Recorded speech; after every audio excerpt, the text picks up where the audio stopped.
The long-time unfortunate persecution. Bangladesh পরিস্থিতি নিয়ে গভীরভাবে উদ্বিগ্ন যুক্তরাষ্ট্র। ভারতের এনডিটিভি ওয়ার্ল্ডকে দেয়া এক সাক্ষাৎকারে কথা স্পষ্ট জানিয়ে দিয়েছেন যুক্তরাষ্ট্রের গোয়েন্দা বিষয়ক প্রধান তুলসী গ্যাবার্ড। তুলসীর কাছে প্রশ্ন রাখা হয় ভারতের ঘনিষ্ঠ প্রতিবেশী বাংলাদেশ এবং এই উপমহাদেশে রাজনৈতিক ক্ষেত্রে ব্যাপক পরিবর্তন হয়েছে। দেখা দিয়েছে ভয়াবহ সহিংসতা, সংখ্যালঘুদের ওপর হামলারও অনেক রিপোর্ট পাওয়া গেছে। এসব স্থানের পরিস্থিতি নিয়ে যুক্তরাষ্ট্র কি উদ্বিগ্ন? শুধু রাজনৈতিক নয়, সব ক্ষেত্রে স্থিতিশীলতার প্রয়োজন কিনা?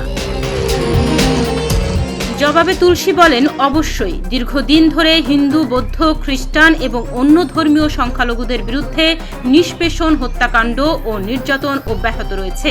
যুক্তরাষ্ট্র সরকার প্রেসিডেন্ট ডোনাল্ড ট্রাম্প ও তার প্রশাসনের কাছে উদ্বেগের কেন্দ্রে আছে এই বিষয়টি। এ সময় তুলসী গ্যাবার্ড আরও বলেন, প্রেসিডেন্ট ডোনাল্ড ট্রাম্পের অধীনে নতুন মন্ত্রী পরিষদ বাংলাদেশের অন্তর্বর্তী সরকারের সঙ্গে আলোচনা শুরু করেছে। এই আলোচনা সবে শুরু হয়েছে।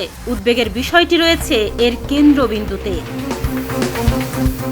তুলসী গ্যাবার্ড এ সময় ইসলামিক খেলাফতের আদর্শ সম্পর্কেও মন্তব্য করেন। কিভাবে উগ্রপন্থীরা এবং সন্ত্রাসী গোষ্ঠীগুলো বিশ্বব্যাপী এমন একটি আদর্শ বাস্তবায়ন করতে চায় তা নিয়ে কথা বলেন তিনি।